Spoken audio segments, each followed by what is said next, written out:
আসসালামু আলাইকুম রহমতুল্লাহি ওয়া বারাকাতুহু। আশা করি সবাই ভালো আছেন। আমিও আলহামদুলিল্লাহ অনেক ভালো আছি।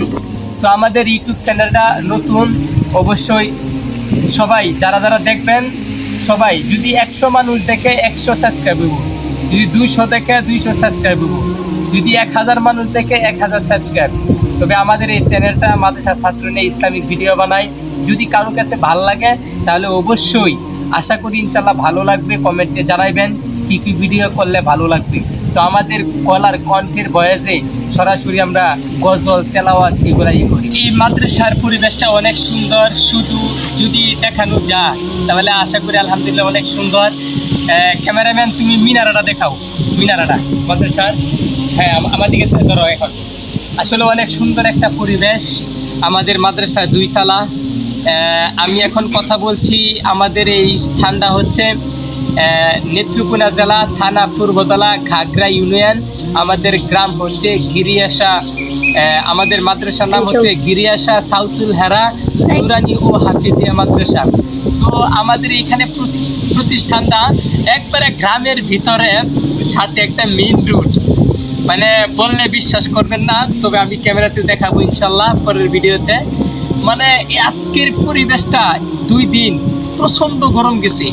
গরম যাওয়ার পরে এখন মানে এত ঠান্ডা বাতাস সকাল থেকে, মানে এটা বলার বাহিরে। আজকের বাতাসটা বিশেষ করে জোহরের পর থেকে দেখতেছেন, মানে গাছের অবস্থা, মানে পাতা একবারে কাঁচাটা ভেঙে এরকম অবস্থা। তো আজকের পরিবেশটা আলহামদুলিল্লাহ অত্যন্ত, মানে আল্লাহ ইচ্ছা করলে কি না পারে। হ্যাঁ, মহান রব্বুল আলামিনের কাছে হাজার হাজার শুকরিয়া। আলহামদুলিল্লাহ, আল্লাহ তাআলা দেখেন, আমাদের এটা হচ্ছে সোনার বাংলাদেশ।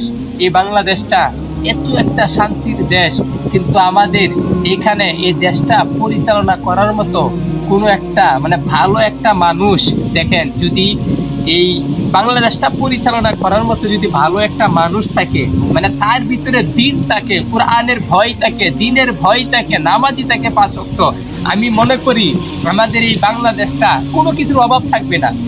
আল্লাহর পক্ষ থেকেই মানে সব কিছুর ফয়সালা করে দিবেন।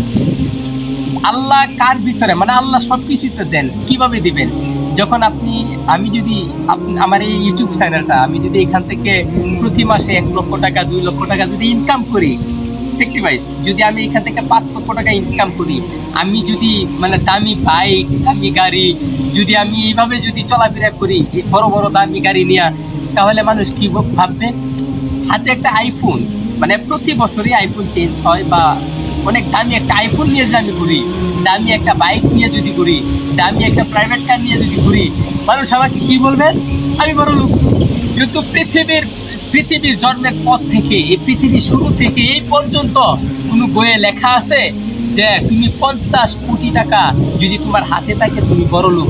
আজ পর্যন্ত কোনো স্কুল, কলেজ, ভার্সিটিতে মানে কোনো বইয়ের ভিতরে আমি পাইলাম না যে এত লক্ষ টাকা হলে, এত কোটি টাকা হলে তুমি বড় লোক। মানে আমাদের এই পৃথিবী যে বানাইছে, এত মাখলুক সৃষ্টি করেছেন, এত মানুষ দুনিয়াতে পাঠাইছেন, আল্লাহ পাক রব্বুল আলামিন সবার থেকে বড়, তিনি হচ্ছেন ধনী। কিন্তু আমরা মনে করি যে আমরা এই 5 কোটি 10 কোটি টাকা হাতে পাওয়ার পরে আমরা মনে করি যে আমাদের থেকে বড় লোক এই পৃথিবীতে আর কে হবে, আমরাই তো বড় লোক। ফেসবুক, ইউটিউব, এখান থেকে একটা টাকা ইনকাম করেন, মাসে 10 লাখ, কেউ 20 লাখ, 4 মাসে 20 লাখ, 4 মাসে 50 লাখ। হ্যাঁ, এমনও হইতে পারে ইউটিউব, ফেসবুক, টিকটক, এখান থেকে সর্বোচ্চ ধরেন যে 50 লক্ষ টাকা সে মাসে ইনকাম করে। এই সমস্ত ইনকামের টাকাটা আসলে কি জিনিসটা? আপনি টাকা হলে কী করতে পারবেন? হ্যাঁ, দামি গাড়ি, দামি বাড়ি, সব কিছু করলেন, হঠাৎ করে আপনি মারা গেলেন, তখন এই টাকা, এই সম্পদ কে ভক্ষণ করবে? আপনার ছেলে নাই, আপনি বিবাহিত করছেন, আপনার স্ত্রী যদি মারা যান, তখন সে কি করবে? আপনি কথা ভাববে? অসম্ভব। যখন মারা যাবেন তখনই কান্না করবে, কবরস্থানে যাবে না জিয়ারত করার জন্য। কারণ সে তখন আপনি মারা যাওয়ার পরে সে একটা পরিবেশ খুঁজবে যে আমার জীবন চালাইতে হবে, সে ভালো একটা হাজবেন্ড খুঁজবে, সুন্দর একটা ছেলে খুঁজবে। তো টাকা তো আপনার, সে আপনার টাকা, আপনি রেখে যাওয়ার টাকা সে ভক্ষণ করবে। কিন্তু মাসিকখানি যাওয়ার পরে আপনার কবরস্থানে যাবে দূরের কথা, আপনার কবরস্থানে যখন স্মরণ করবে তখন তার জামাই মাইক করবে যে তুমি এখনো তার মুহাব্বত ছাড়ো নাই, আমি আছি, তুমি আমাকে নিয়ে চিন্তা ভাবনা করবা। এ হলো আমাদের পরিস্থিতি। আমাদের জন্য সবাই দোয়া করবেন, আমার এই ইউটিউব চ্যানেলটা সবাই সাবস্ক্রাইব করবেন ইনশাআল্লাহ, সবাই আমাদের পাশে থাকবেন। আসসালামু আলাইকুম।